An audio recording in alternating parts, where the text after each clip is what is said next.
دل میرا خالی مقام میں چین کیسے پائے گا؟ آپ کے جاتے ہی بابا اور مرض بڑھ جائے گا۔ ہے یہی میری تمنا، ساتھ لے چلیے مجھے، اہل حق کو یہ لگا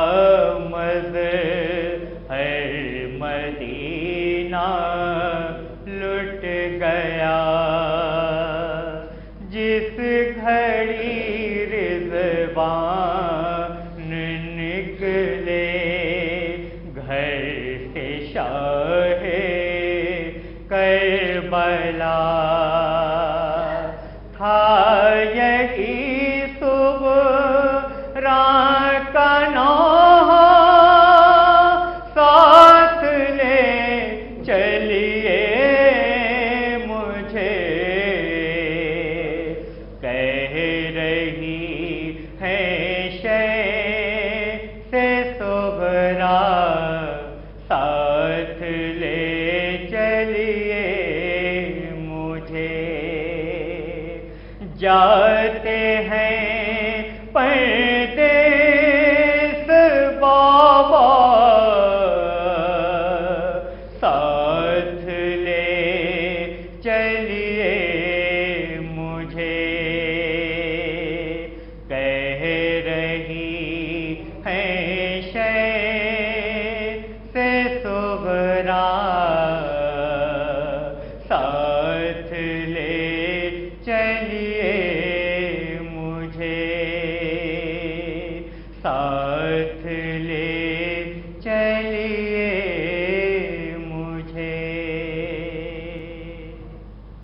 صحرائے کر بسم اللہ الرحمن الرحیم، الحمدللہ رب العالمین، والصلاة والسلام علی اشرف الانبیاء والمرسلین، خاتم النبیین، شفیع ذنوبنا و طبیب نفوسنا، مولانا ابو القاسم محمد، اللہم صلی وآلہ الطیبین الطاہرین، ولعنۃ اللہ علی اعدائہم اجمعین، من الآن الی قیام یوم الدین، اما بعد، وقد قال اللہ تبارک و تعالی فی کتابہ المبین وهو اصدق الصادقین وقولہ الحق، بسم اللہ الرحمن الرحیم، هو الذی ارسل رسولہ بالہدی ودین الحق لیظہرہ علی الدین کلہ ولو کرہ المشرکون۔ صلوات بھیجے محمد وآلہ محمد۔ سورہ توبہ کی یہ آیت کریمہ ہے کہ جس میں اللہ سبحانہ و تعالی ایک خبر دے رہا ہے کہ وہ وہی تو خدا ہے کہ جس نے اپنے رسول کو ہدایت اور دین حق کے ہمراہ بھیجا تاکہ اس کا دین تمام ادیان پہ غالب آ جائے۔ بہرحال سب سے پہلی مرتبہ یہ آیت سورہ توبہ میں آئی، پھر انہی الفاظ کے ساتھ آیت کریمہ کی تکرار ہوتی ہے سورہ فتح میں، پھر تیسری مرتبہ وہی الفاظ اور انہی الفاظ کے ساتھ آیت کریمہ ذکر ہوتی ہے سورہ صف کے اندر۔ تو قرآن کریم کے اندر ایک آیت کا 3 مرتبہ آنا اور جبکہ الفاظ بھی ایک جیسے ہیں،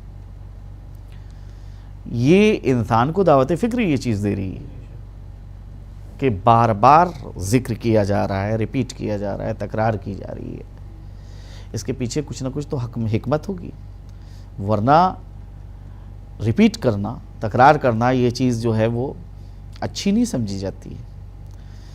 ہاں جس بات کو اہمیت دینا ہوتی ہے، جس پہ توجہ مطلوب ہوتی ہے کہ انسان فکر کرے جہاں دعوت فکر دی جاتی ہے وہاں کے اوپر جو ہے وہ اس چیز کو بار بار پھر ذکر کیا جاتا ہے کہ انسان کہیں غفلت کا شکار نہ ہو جائے۔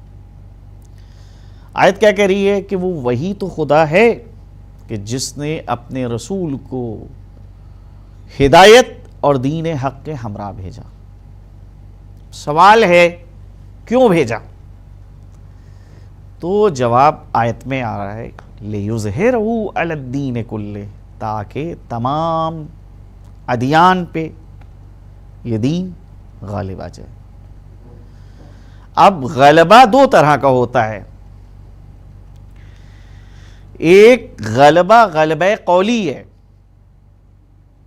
کہ دین محمد، دین اسلام نے جو اعتقادات پیش کیے ہیں وہ اتنے اچھے ہیں کہ دنیا کا کوئی بھی مذہب جو ہے اگر اس کے مقابلے میں اپنے عقیدے کو پیش کرے گا تو وہ عقیدہ اس کے سامنے ٹھہر نہیں سکتا ہے۔ توحید کا تصور جو پیش کیا ہے وہ انتہائی خالص تصور ہے، جس کے اندر شرک کا دور دور تک کوئی گزر نہیں ہے، بالکل پاک و صاف ہے۔ جو انسان کی زندگی کے لیے قوانین بیان کیے ہیں ان قوانین کے اندر انسان کے لیے فلاح و بہبود پائی جاتی ہے، اس سے بہتر کوئی قانون تصور نہیں کیے جا سکتے۔ جو اخلاقی اقدار بیان کیے گئے وہ اخلاقی اقدار ایسے ہیں کہ اگر انسان ان اخلاقی اقدار کا پابند ہوا جا رہا ہے تو اس دنیا میں بھی کامیابی ملے گی اور آخرت میں بھی جو ہے اس کو کامیابی سے ہمکنار ہونا ہوگا۔ تو ایک تو غلبہ اس اعتبار سے کہ جو بات ہے وہ عقل کے اوپر مشتمل ہے، منطق پہ مشتمل ہے، ہر وہ چیز ہے کہ جس کے لیے جو ہے حکم کو ذکر کیا گیا ہے۔ کوئی ایسی جگہ نہیں ہے کہ جہاں کے اوپر جو ہے وہ دین آ کے کہے کہ ہم تم کو اس سلسلے میں کوئی رہنمائی نہیں کر سکتے ہیں، معذور ہیں۔ چاہے وہ بازار کا مسئلہ ہو، چاہے وہ سرمایہ لگانے کا مسئلہ ہو، چاہے وہ شادی کرنے کا مسئلہ ہو، چاہے وہ بچوں کی تربیت کا مسئلہ ہو، چاہے وہ گھر بنانے کا مسئلہ ہو، چاہے سفر کا مسئلہ ہو، چاہے کھانے پینے کا مسئلہ ہو۔ صرف کھانے پینے کے حوالے سے اگر دیکھا جائے تو 3000 روایات صرف کھانے اور پینے کے حوالے سے آئی ہیں کہ کھانے کے پہلے کیا کرنا چاہیے اور کھانے کے بعد کیا کرنا چاہیے، کھانے کے دوران کیا کرنا چاہیے، کیا چیزیں کھانا چاہیے، کتنا کھانا چاہیے۔ تو 3000 روایتیں، کوئی ہے دنیا کے اندر ایسا دین کہ جو اس طرح سے اپنے ماننے والوں کی رہنمائی کر رہا ہو؟ تو ایک تو یہ نظریہ ہے کہ اسلام منطقی اعتبار سے، عقلی اعتبار سے دیگر مذاہب کے اوپر غلبہ رکھتا ہے، مگر یہ چیز وہ ہے کہ اگر تھوڑی سی بھی آپ فکر کیجئے گا تو قابل قبول نہیں۔ یہ چیز تو اسلام کو شروع سے حاصل ہے۔ اسلام نے جو کچھ پیش کیا ہے اس میں کہیں کے اوپر یہ دعویٰ نہیں کیا ہے کہ کسی انسان نے یہ چیزیں پیش کی۔ جو کچھ پیش ہوا ہے وہ سب کا سب اللہ کی جانب سے پیش ہوا ہے۔ پیغمبر کے لیے کہہ دیا گیا ہے کہ وَمَا يَنْطِقُ عَنِ الْهَوَىٰ إِنْ هُوَ إِلَّا وَحْيٌ يُوحَىٰ، یہ وہی کہتے ہیں جو وہی کہتی ہے۔ ایک لمحے کے لیے بھی جو ہے یہ اپنی فکر میں منشاء الہی سے الگ نہیں ہوتے ہیں، ان کی زبان پہ وہی جاری ہوتا ہے جو وہی نازل ہوتی ہے۔ تو اب ذرا غور کریں کہ یہ چیزیں جو ہیں کہ یہ غلبہ جو ہے وہ ابتدا سے حاصل تھا، لہٰذا اس کو بار بار ذکر کرنے کی ضرورت نہیں ہے۔ اس کو فلسفے کی زبان میں کہتے ہیں تحصیل حاصل، کہ جو چیز حاصل ہے اس کو حاصل کرنا جو محال ہے۔ آپ حضرات بیٹھے ہوئے ہیں اور میں آپ سے کہوں کہ بیٹھ جائیے تو یہ کیا ہے؟ ایک بے تکی سی بات ہے، لغو بات ہے۔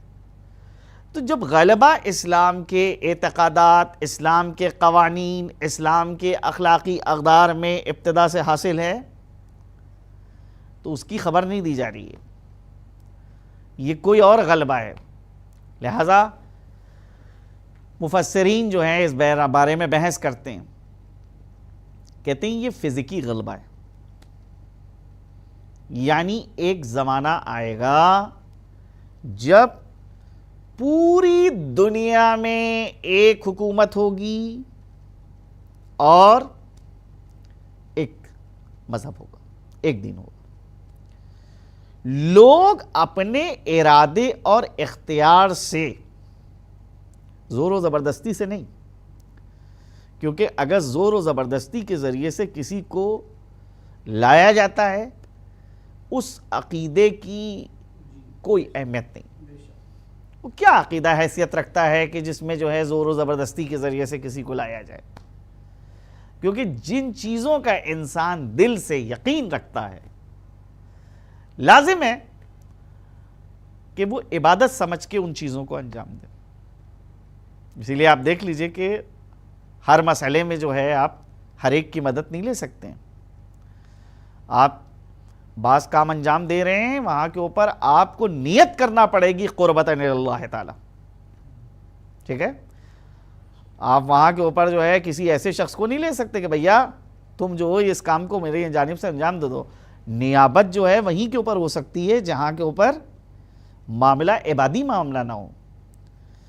آپ فرض کیجئے کہ نماز نہیں پڑھ پا رہے ہیں، دشواری ہو رہی ہے، تو کیا آپ کسی کو اپنا نائب بنا سکتے ہیں؟ کہا زندگی میں تو نہیں نائب بنا سکتے، مرنے کے بعد جو ہے نائب بنایا جا سکتا ہے. مرنے کے بعد اگر نائب بنایا بھی جا رہا ہے تو کس کو بنایا جائے گا؟ کیا ایسے کسی شخص کو بنایا جا سکتا ہے کہ جو اللہ پر بلیو نہیں کرتا ہے، یقین نہیں رکھتا ہے، رسول کی شریعت کو دل سے نہیں مانتا ہے؟ نماز کے لیے ضروری ہے کہ جو نماز پڑھ رہا ہے وہ اللہ کی ذات پر سب سے پہلے یقین رکھتا ہو، اللہ کے نبی حضرت محمد صلی اللہ علیہ وآلہ وسلم کو نبی برحق مانتا ہو.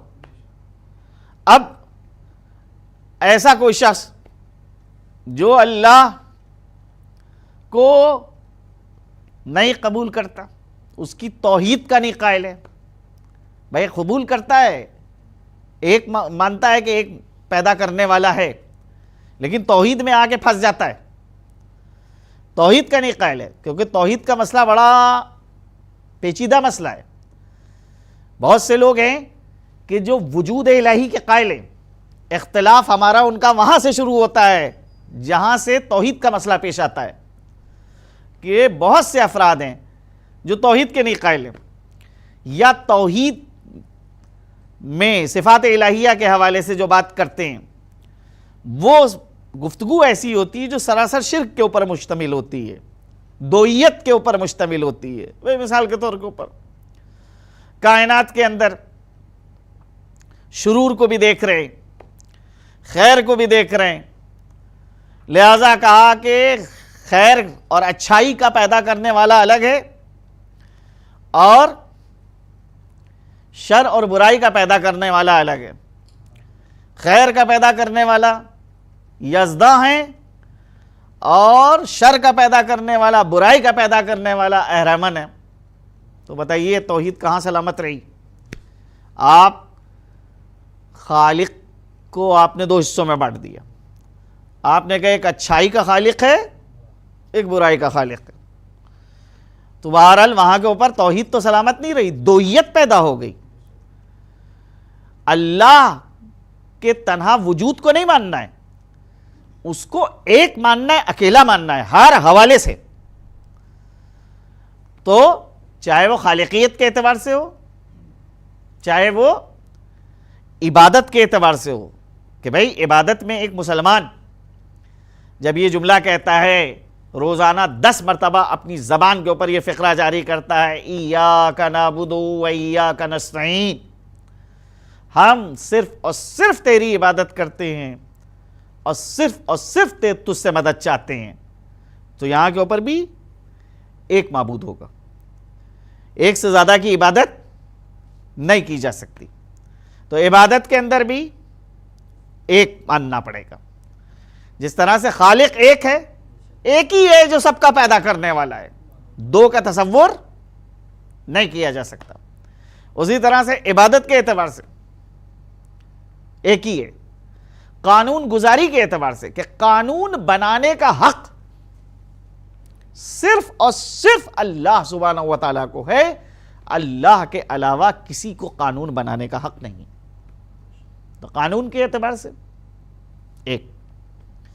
اس کے بعد آ جائیے حاکمیت کے اعتبار سے ایک، کہ حاکم بھی بھائی اسلام یہ کہہ رہا ہے کہ دنیا میں ایک انسان دوسرے انسان پہ حکومت کرنے کا حق نہیں رکھتا.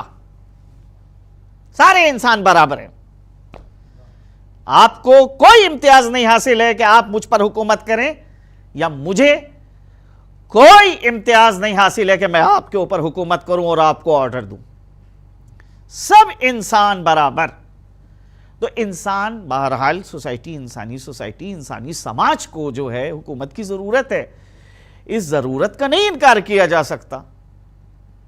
تو کون حکومت کرے گا؟ کہ اللہ سبحانہ و تعالیٰ حکومت کرے گا. جو قانون بنائے گا وہی حکومت کرے گا. تو ہر حوالے سے اس کو ایک ماننا ہے. یہاں کے اوپر آ کے دیگر مذاہب والوں سے پھر اختلاف ہو جاتا ہے کہ بہت سے لوگ ہیں جو کہتے ہیں کہ بس قانون گزاری میں جو ہے ہم اللہ کے کسی دخل کے نہیں قائل ہیں، قانون ہم خود بنائیں گے، ہم کو اپنے فوائد کو مد نظر رکھیں گے. جبکہ قانون کا مسئلہ یہ ہے کہ قانون جب کوئی بنائے تو قانون بنانے والے کا مسئلہ یہ ہوتا ہے کہ اگر قانون بنانے والا قانون بنا رہا ہے، ناممکن ہے، محال ہے کہ اس قانون کے اندر وہ اپنے بچاؤ کا پہلو نہ رکھے، اس کے اندر وہ اپنے فائدے کو مد نظر نہ رکھے. قانون ایسے شخص کو بنانا چاہیے، ایسی ذات کو بنانا چاہیے کہ جس کا نہ کوئی قانون سے کوئی فائدہ وابستہ ہو، نہ کوئی نقصان وابستہ ہو. تو وہ ذات وہ قانون بنائے گی. تو بہرحال بشر اپنے ارادے اور اختیار سے ایک دین کی جانب آئے گا، زور و زبردستی کے ذریعے سے نہیں آئے گا. بالکل دیکھیے، آپ ابتدا میں اللہ سبحانہ و تعالیٰ نے جناب پیغمبر اسلام کو یہ حکم دیا تھا کہ وَإِنْ أَحَدٌ مِّنَ الْمُشْرِكِينَ اسْتَجَارَكَ، اگر جنگ کے دوران کوئی دشمن تم سے یہ کہے کہ اے محمد، اسلام کے حوالے سے میرے ذہن کے اندر کچھ سوالات ہیں، ان سوالات کو میں تمہارے درمیان رکھنا چاہتا ہوں، تم سے ڈسکس کرنا چاہتا ہوں. تو قرآن کہتا ہے فاجر ہو، آپ اس کو اپنی پناہ میں لے لیجئے، حتی یسمع کلام اللہ، پناہ میں لیجئے، لے کے آئیے، بیٹھا لیے. ہاں بھائی بولو، کیا تمہارے ذہن کے اندر سوالات ہیں؟ ان سوالات کو سنیے، سن کے جواب دیجئے. اگر آپ کے جوابات سے وہ مطمئن ہو جائے، کیا کہنا، ایک انسان کی ہدایت، ایک انسان کی رہنمائی آپ کے لیے ہر اس چیز سے بہتر ہے جس پہ سورج طلوع اور غروب ہوتا ہے. اور اگر اس نے کہا کہ نہیں، جو باتیں آپ نے کہی ہیں وہ میرے سمجھ میں نہیں آئی ہیں، میرا دل مطمئن نہیں ہوا ہے، میں آپ کے جواب سے مطمئن نہیں ہوا، تو کیا کہہ رہا ہے قرآن؟ ثم ابلغہ الی ما امنا، جیسے تم اس کو امن و امان کے ساتھ لائے تھے جہاں سے، وہیں کے اوپر اس کو لے جا کے چھوڑ دو. یہ ہے اسلام کی روش، قرآن کی روش. اس روش کے اوپر تم کو عمل کرنا ہے. جو اس روش کو نہ اختیار کرے، اس کے معنی یہ ہے کہ وہ اسلام اس کے پاس نہیں پایا جاتا ہے. تلوار کے زور کے اوپر جو ہے کسی سے کوئی چیز نہیں بنوائی جا سکتی. انسان کو دعوت فکر دی جائے گی. ہاں دیکھیے، فکر کے لیے مسئلہ یہ ہوتا ہے کہ کبھی کبھی رکاوٹیں ہوتی ہیں. ان رکاوٹوں کو دور کرنے کی کوشش کی جائے گی کہ انسان صحیح چیز کو نہیں سوچ پا رہا ہے، درمیان میں ایک رکاوٹ ہے. اس رکاوٹ سے، اب یہ رکاوٹیں الگ الگ ہوتی ہیں. مثال کے طور پر ماحول کا اثر، ایک خاص ماحول میں رہ رہا ہے، اس سے باہر نہیں آتا، لہذا وہ چیز سوچ ہی نہیں سکتا. بیجا قسم کا تعصب اور عصبیت، یہ بھی انسان کو صحیح راہ سے دور کر دیتی ہے. یہ چیز انسان صحیح بات نہیں سوچ پاتا ہے. ضرورت سے زیادہ کسی سے محبت، یہ چیز بھی انسان کو صحیح راہ سے دور کر دے گی، صحیح طریقے سے دور کر دے گی. آپ اتنی زیادہ ان سے محبت کرتے ہیں کہ آپ ان کی ہر بات کو اچھا سمجھتے ہیں. حقیقت کو سمجھنے کے لیے محبت کو کنارے رکھنا ہوگا آپ کو. ضرورت سے زیادہ کسی سے دشمنی، یہ ضرورت سے زیادہ کسی سے دشمنی، راہ اعتدال سے باہر چلے جانا، یہ چیز جو ہے وہ کیا ہے؟ انسان کو صحیح راہ سے دور کر دے گی. تو صحیح راہ تک پہنچنے کے لیے ان رکاوٹوں کو ہٹانا ہوگا. بیجا قسم کی عصبیت، بیجا قسم کا تعصب، اس سے بچنا ہوگا. یہ جو رکاوٹیں ہیں، ان رکاوٹوں سے بچنے کی کوشش کی جائے گی. جب آزادانہ ماحول فراہم ہوتا ہے، کسی قسم کی کوئی رکاوٹ نہیں ہوتی ہے، انسان اپنی فطرت کی آواز کو سنتا ہے، پھر نیچر کی آواز کو سنتا ہے. اللہ نے جو انسان کو پیدا کیا ہے، اس کی فطرت کے اندر صلاحیت خیر ڈالی ہے، نیچر میں صلاحیت خیر ڈالی. لہذا آپ دیکھیے کہ وہ لوگ کہ جو گناہ کی راہ کے اوپر ہیں، غلط راہ پہ ہیں، کیا وجہ ہے کہ گناہ کرنے کے بعد ان کو اطمینان نہیں ملتا، سکون نہیں ملتا. کیوں پریشان ہے؟ ارے بھائی، آپ نے تو اپنی خواہش پوری کر لی نا. آپ کو جس سے انتقام لینا تھا آپ نے انتقام لے لیا. اب یہ راتوں کی نیند آپ کی کیوں غائب ہے؟ آپ کیوں پریشان ہیں؟ آپ جتنی دولت حاصل کرنا چاہتے تھے آپ نے دولت حاصل کر لی. آپ جس کرسی پہ پہنچنا چاہتے تھے اس کرسی کے اوپر پہنچ چکے ہیں، غلط طریقے سے چاہے. لیکن کیا وجہ ہے کہ اس کے باوجود جو ہے آپ کو اطمینان نہیں مل پا رہا ہے، سکون نہیں مل پا رہا ہے؟ وجہ یہ ہے کہ گناہ کی جو راہ ہے، غلط راہ جو ہے، اس میں راستہ آگے جا کے بند ہو جاتا ہے. اور پھر نتیجہ یہ ہوتا ہے کہ انسان اس راستے سے پلٹ آتا ہے. ایک عربوں کا محاورہ ہے کہ اذا تجاوز الشیء عن حدہ یرجع الی اصلہ. جب کوئی چیز اپنی حد سے آگے بڑھ جاتی ہے تو پھر اپنی اصل کی جانب واپس آ جاتی ہے. ٹھیک ہے، ابھی موجودہ زمانے میں اگر ہم حساب کریں اور یہ دیکھیں کہ دنیا کی صورتحال کیا ہے، تو دنیا کے اندر بظاہر دو طاقتیں نظر آ رہی ہیں. ایک طاقت ہے جو رحمانی طاقت ہے، الہی طاقت ہے، خدائی طاقت ہے، لشکر الہی ہے. اور ایک طاقت ہے جو شیطانی طاقت ہے، لشکر شیطان ہے. بظاہر غلبہ جو ہے وہ لشکر شیطان کو ہے، ہر جگہ ہر محاذ کے اوپر وہ نظر آ رہے ہیں.